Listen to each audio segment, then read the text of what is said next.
हुकूमत ने ये जो कमेटी बना दी है, पहले ऐलान किया कि अब कीमतें रोज़ाना तय होंगी, फिर उस फैसले पर ओवरव्यू किया, फिर उस पर कमेटी बना दी।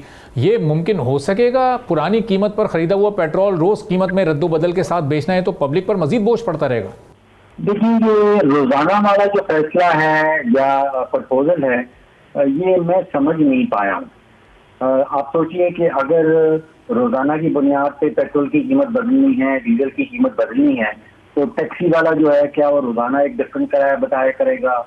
स्कूल वैन आती है बच्चों को, वो 1 महीने के कॉन्ट्रैक्ट में होती है, वहां पे क्या रोजाना तब्दीली लाई जाएगी? अब आपके मेरे घर में बजट महीने में एक बार बनता है, क्योंकि महीने में एक बार तनख्वाह मिलती है, तो यहाँ पे क्या बजट हमें रोजाना की बुनियाद पे बनाना पड़ेगा? फिर एडमिनिस्ट्रेटिव भी देख लीजिए, हमारा तकरीबन 85% तेल जो है वो इंपोर्ट होता है, वो कराची में उतरता है, फिर रिफाइनरी पे जाता है, फिर वहां से वो टैंकर्स में गिलगित बल्तिस्तान जाना है, खैबर पख्तूनख्वा जाना है, वो कोयटा जाना है। तो वो वहाँ पे कौन सा रेट लगाया जाएगा? जिस दिन ट्रक निकला है उस दिन कुछ कीमत है, जिस दिन पहुंचा है उस दिन कोई डिफरेंट कीमत है।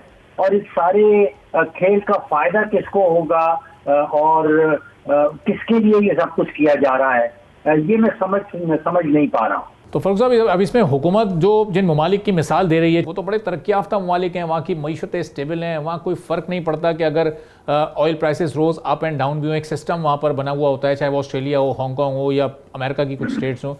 तो अब ये पाकिस्तान जैसे मुल्क में जो एक तरक्की पजीर मुल्क है, जहाँ आप पेट्रोल 14 दिन पहले की कीमत पर ख़रीदेंगे और अगले 30 दिन उसको अपनी मर्ज़ी से पैसे बढ़ाकर बेचेंगे, तो ये काबिल अमल यहाँ पर आपको ये फार्मूला लग रहा है?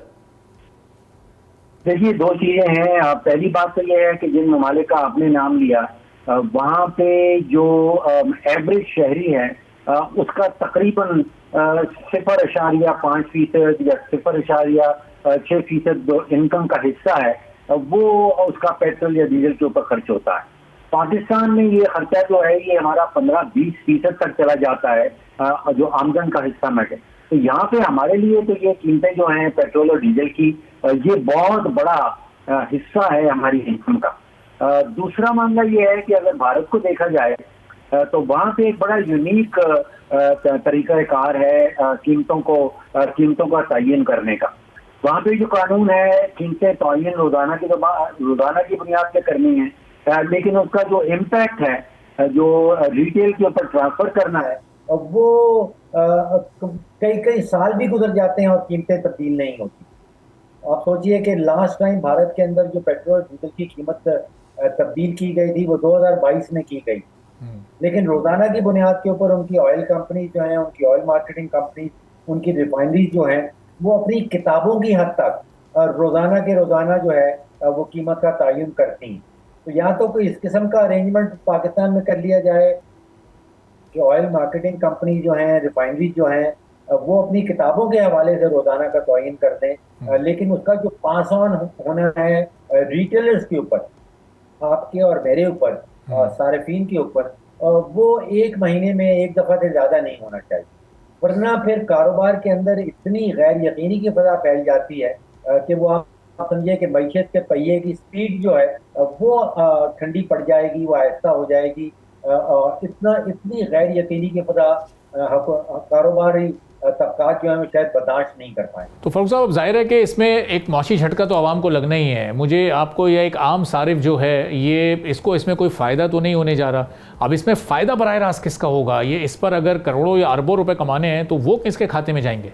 देखिए, प्रॉब्लम यहाँ पे फॉर्मूले के साथ है। जो क्लेम किया जाता है कि एक फॉर्मूला है फ्लैट्स के नाम से, वो सिंगापुर का फॉर्मूला है, उसके मुताबिक पाकिस्तान के अंदर कीमतों का तयन किया जाता है।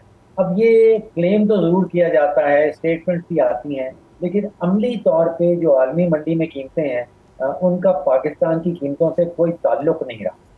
खास तौर पे पिछले 5-6 महीने में ही देखा गया है कि अगर आलमी मंडी में कीमत 5% का इजाफा होता है तो पाकिस्तान में 10% बढ़ा दी जाती है।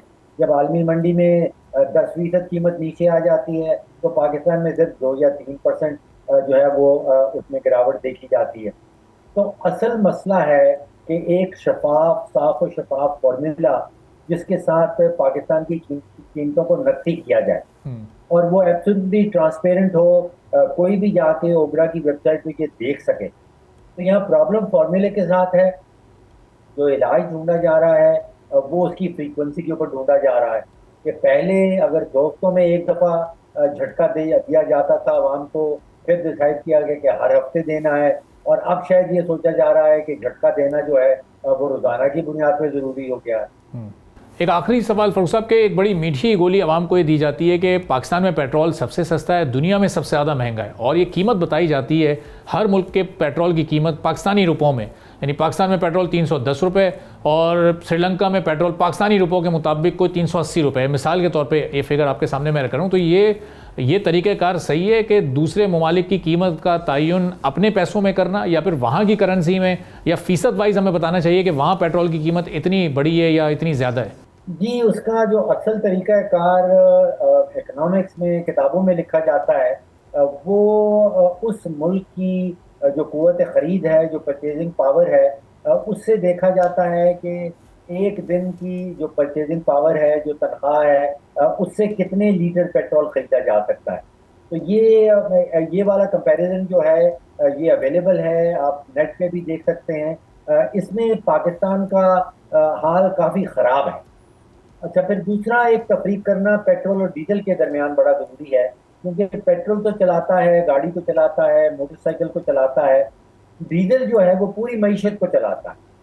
डीजल से ट्रक चलता है, बसें चलनी हैं, ट्रैक्टर चलता है, जनरेटर चलता है, ट्यूबवेल चलते हैं, और फिर ये डीजल की कीमत जो है ये सिर्फ पेट्रोल पंप पे नहीं रुक जाती, ये वहाँ से आगे हमारे किचन पे पहुँच जाती है। गंदम की कीमत का हिस्सा है, सब्जियां बढ़ जाती हैं, गोश्त की कीमत, दालों की कीमत, घी, दूध, आटा, सब चीज़ों की कीमत के अंदर ये डीजल जो है वो छुपा हुआ होता है। सब्सक्राइब करें और बेल दबाएं ताकि कोई खबर रह न जाए।